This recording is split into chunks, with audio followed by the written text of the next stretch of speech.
Bună, dragii mei! Bine ați venit la Taroterapia pentru o nouă citire interactivă. Ce gândești acum despre tine, persoana care te interesează? Pentru grupul 1 avem tarotul celor 78 de uși, iar pentru grupul 2 avem tarotul romantic. Găsiți aceste seturi de tarot pe site-ul www.taroterapia.ro, unde vă invit să explorați de asemenea oracole, cursul de tarot intuitiv cu metoda Taroterapia și alte surprize. Este o citire colectivă, luați de aici doar ceea ce rezonează. Este o citire fără timp, adică e relevant momentul în care ascultați acest mesaj. Să începem! Grupul 1 cu tarotul celor 78 de uși. Ce gândești acum despre tine, persoana care te interesează?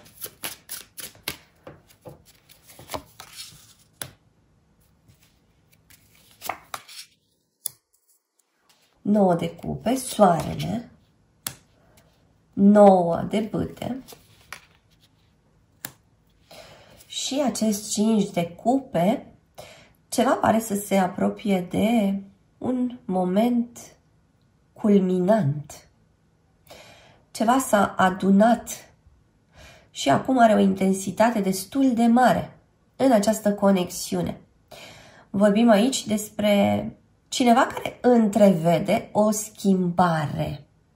Vorbim aici de asemenea despre cineva care urmează să fie scos din mediul său obișnuit, pentru că circumstanțele o impun. Iată o casă fără ușă, dar și o casă a cărei ușă este în flăcări. Așadar, ușa ca spațiu tranzițional.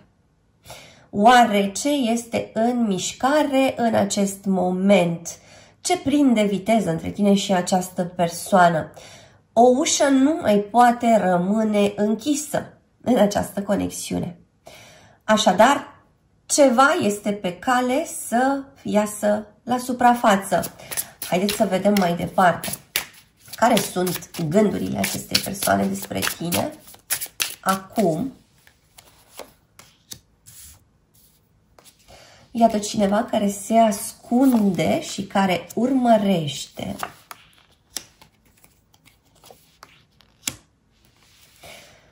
Pare că în această conexiune ar urma o perioadă în care lucrurile vor fi spuse.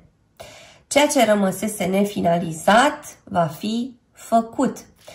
Ceea ce avea probleme va fi tratat. Pentru această persoană, tratamentul s-ar putea să doară. Ceea ce gândește această persoană are legătură cu ceva nou ce tu ai avea în desfășurare, ascultătorule, și ce această persoană încearcă din răsputeri să înțeleagă. Sau această persoană încearcă să adune tot felul de detalii despre ceva ce tu ai în plan să faci. Și mă întreb cum rezonează cu voi. Avem de asemenea aici pe cineva care parcă ar căuta laude, recunoaștere. Cineva care se vrea aplaudat, dar care sfârșește până la urmă într-un tratament dureros. Iată ce diferență între cele două ipostaze. Avem aici vedeta. Iar aici avem o persoană foarte vulnerabilă. Avem pe cineva care trebuie să caute sursa unor probleme și de asemenea cineva care trebuie să găsească o soluție pentru aceste probleme. Cavalerul de bastoane. Această persoană își dă seama că n-a avut o constanță prea mare în schimburile voastre sau că s-a furișat cam mult, că a folosit tot felul de tertipuri.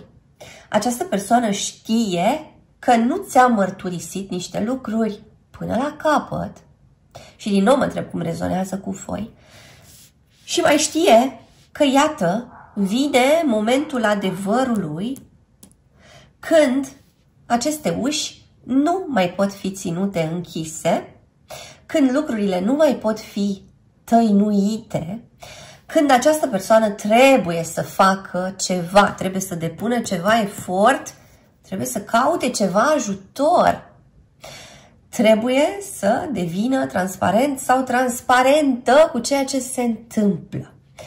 Avem aici pe cineva din Leu sau Săgetător sau Berbec. Mai avem pe cineva din Rac, din Gemeni sau din Balanță. Avem pe cineva din Taur. Mai vorbim despre cineva din Scorpion. Explorăm în continuare ce gândește despre tine această persoană acum.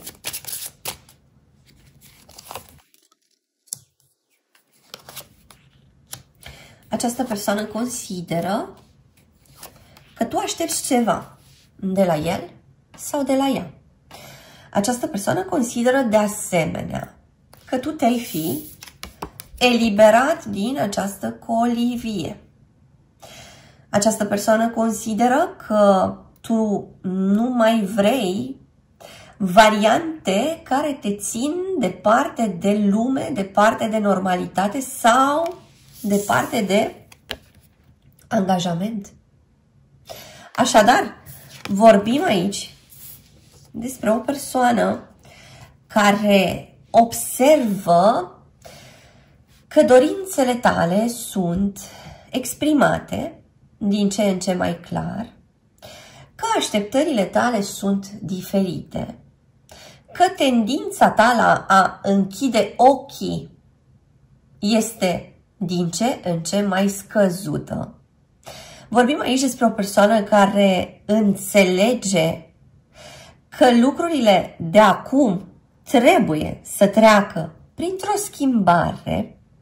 Această persoană înțelege de asemenea că s-ar putea să fie niște obiective nu chiar comune între voi doi și că lucrurile nu pot funcționa dacă nu se lucrează la a găsi niște țeluri care să vă satisfacă pe amândoi.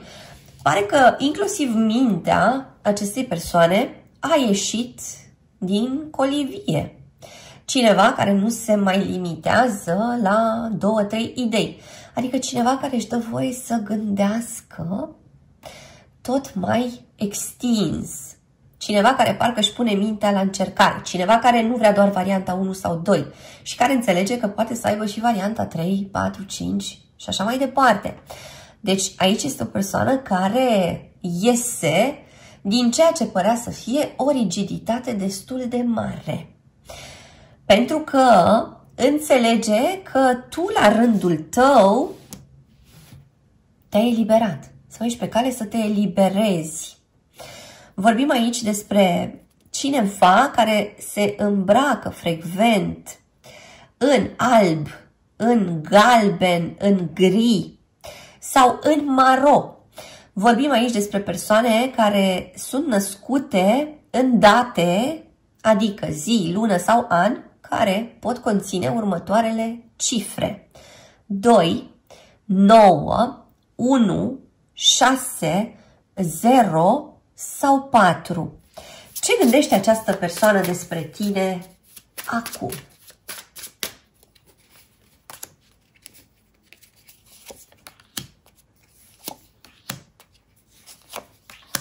Această persoană știe că tu ai ceva de spus în legătură cu comportamentul lui sau cu comportamentul ei. Această persoană știe de asemenea că ceea ce la un moment dat el sau ea a considerat a fi o predică din partea ta, acum de fapt se adeverește și are o mare aplicabilitate în ceea ce se întâmplă cu el sau cu ea. Așadar, ce i-ai spus tu acestei persoane, ascultătorule, care acum începe să devină realitate? Pentru că pare că această persoană ajunge, de fapt, la adevărul vorbelor tale. Pare că în mintea acestei persoane sunt acești pitici care îi șoptesc că tu ai avut dreptate, că ceea ce tu ai propus era bun, sănătos, că ceea ce vine de la tine are sens și că nu mai e nevoie ca el să se furișeze sau ea să se furișeze, da? Să se strecoare, să se ascundă. Probabil că tu i-ai spus acestei persoane ceva ce la momentul respectiv a sunat foarte greu în urechile sale, iar acum devine din ce în ce mai clar. Pare că această persoană se apropie foarte mult de un moment al adevărului, un adevăr care pare să elibereze de fapt această persoană și pare să te bucure pe tine, ascultătorule. Avem o interacțiune dintre un semn de pământ și un semn de foc, dintre un semn de apă și un semn de foc, dintre un semn de apă și un semn de aer, sau o interacțiune dintre două semne de aer.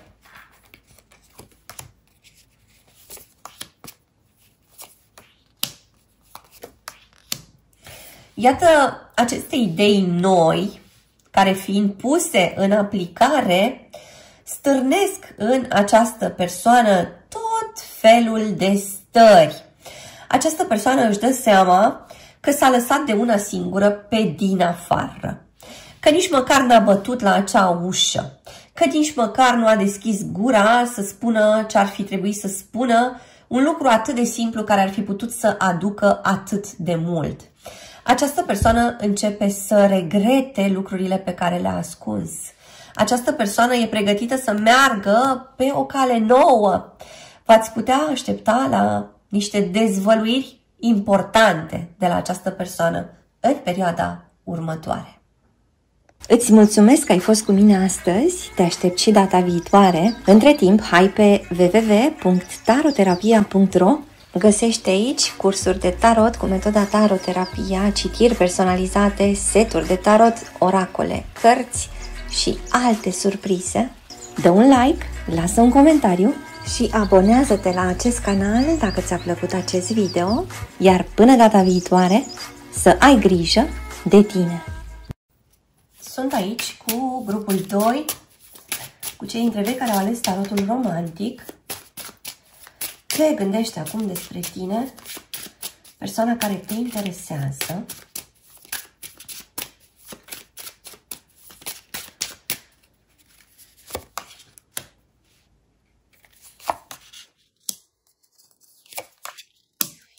Persoana asta crede că există tot felul de admiratori în jurul tău, că oamenii nu știu cum să-ți facă pe plac, nu știu ce să-ți mai aducă, cum să te mai bucure, cum să te mai surprindă.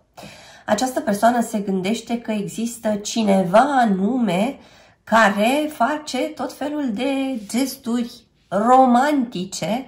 Haideți să vedem mai departe.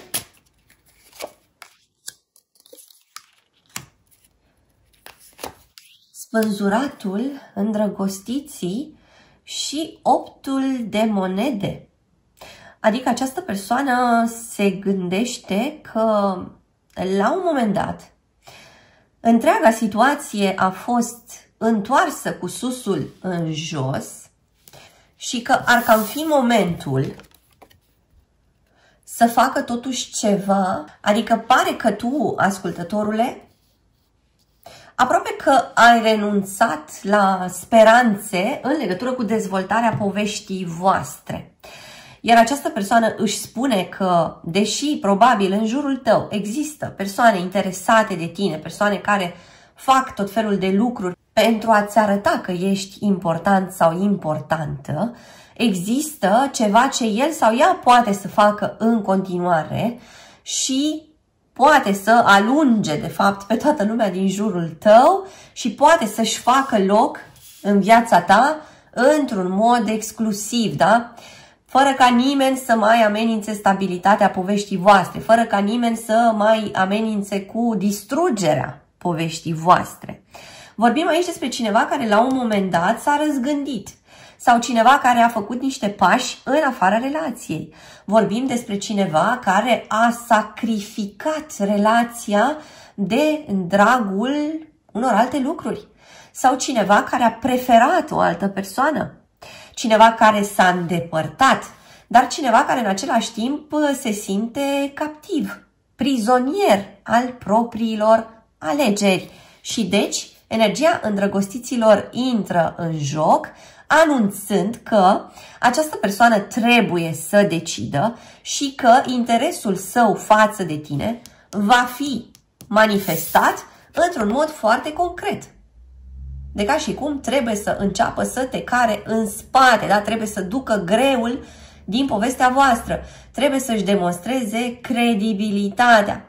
Trebuie să arate că ceea ce decisese strâmb acum va fi îndreptat și va fi pus în slujba iubirii voastre. Și mă întreb cum rezonează cu voi până acum. Avem aici pe cineva din Capricorn, din Taur sau din Fecioară. Mai avem de asemenea pe cineva din Vărsător, pe cineva din Berbec. Vorbim aici de asemenea despre cineva din Pești sau din Rac. Haideți să explorăm mai departe. Ce gândește acum despre tine persoana care te interesează?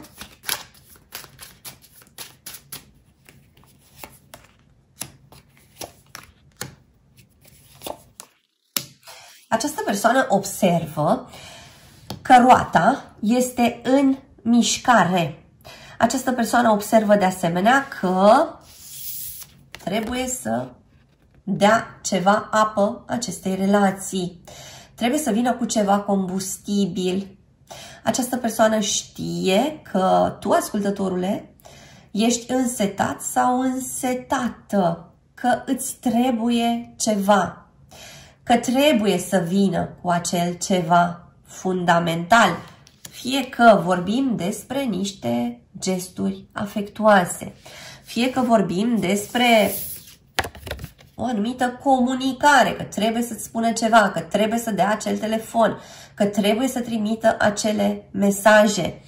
Această persoană știe de asemenea că povestea voastră ar fi una specială, că nu v-ați întâlnit întâmplător, că sunteți cumva sub imperiul acestei roți a norocului. Adică este o persoană care consideră că sunteți cumva predestinați și că nu ar fi putut întâlni pe cineva mai potrivit. De ca și cum această persoană realizează acum niște lucruri pe care înainte cumva le ținea departe de conștiința sa. Niște lucruri pe care le răsturnase, spuneam, le agățase, da? Această persoană își dă seama că nu poate să rămână în inacțiune. Lucrurile se mișcă și deci el sau ea trebuie să se miște. Vorbim aici despre cineva dintr-un semn de apă care interacționează cu cineva dintr-un semn de aer. Avem o interacțiune de asemenea dintre două semne de apă, o interacțiune dintre un semn de foc și un semn de aer sau o interacțiune dintre un semn de pământ și un semn de aer. Haideți să vedem mai departe ce gândește această persoană acum despre tine, ascultătorule.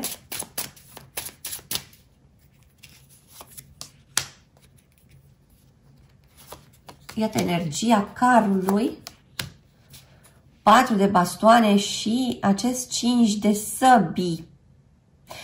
Interesant.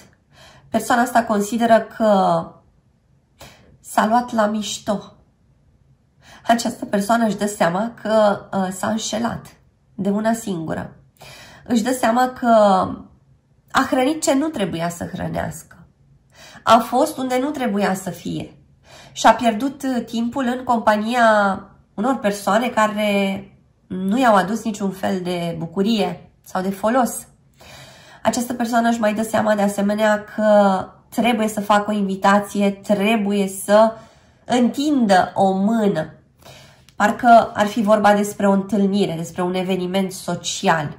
Cineva care ar vrea să te invite la o petrecere sau într-un loc în care sunt prezenți mai mulți oameni. Vorbim aici despre o persoană care simte singurătate de foarte multe ori. Cineva care parcă și-a dat cu stângul în dreptul și abia acum a început să simtă că îl doare. Mă întreb cum rezonează cu voi Avem aici persoane care sunt născute în date, adică zi, lună sau an, care pot conține următoarele cifre: 8, 3, 1, 5, 4 sau 7. Ce gândește acum despre tine persoana care te interesează?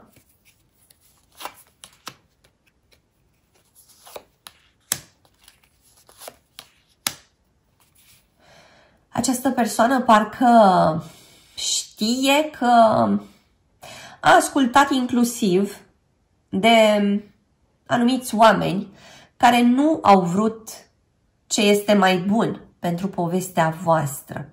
Adică această persoană știe că ceva ce i s-a spus de către niște terți a fost cu scopul de a provoca niște rupturi între voi doi. Vorbim de asemenea despre o persoană care consideră că a aruncat cu tot felul de bolovani peste povestea voastră. Parcă persoana asta începe să vadă din ce în ce mai clar situația, începe să vadă care este aportul său în întreaga conexiune, începe să conștientizeze niște lucruri care s-ar putea să ajute și explorăm în continuare. Iată, deloc surprinzătoare această energie a turnului și de asemenea această persoană care, iată, încearcă să miște ceva ce era imobil. Cineva care parcă se înhamă la niște sarcini foarte mari. Cineva care trece prin tot felul de examene în perioada asta. Cineva supus la tot felul de probe. Cineva care trebuie să studieze în tăcere, trebuie să afle niște informații valoroase. Eremitul este și o carte a căutării interioare, a înțeleptului interior. Parcă vorbele acestei persoane s-ar putea să sune din ce în ce mai interesant, pentru că ele capătă substanță. Ceva scutură această persoană. Ceva mișcă foarte puternic și parcă ceva zdruncină temelia gândurilor acestei persoane. Această persoană parcă este forțată să facă un pas mare înainte. Această persoană nu mai poate rezista în condițiile actuale și nu mai poate perpetua situația pe care a creat-o prea mult timp. Pentru că vine acest moment crucial. Avem aici de asemenea pe cineva în Scorpion sau în Berbec, dacă nu le-am spus deja. Dar și pe cineva în Leu.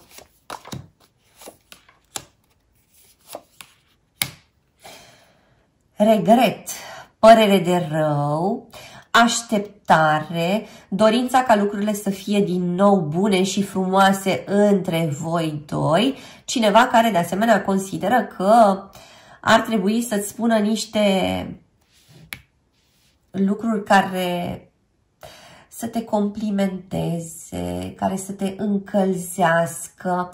Persoana asta se teme foarte tare de o separare, de o despărțire, de un final. Persoana asta nu ar vrea să ajungă acolo și persoana asta de asemenea nu vrea să mențină conflictul cu tine în cazul în care sunteți acum certați. Așadar, cineva care parcă după niște momente foarte dificile ar veni direct la ușa ta. Îți mulțumesc că ai fost cu mine astăzi, te aștept și data viitoare. Între timp, hai pe www.taroterapia.ro. Găsești aici cursuri de tarot cu metoda taroterapia, citiri personalizate, seturi de tarot, oracole, cărți și alte surprize.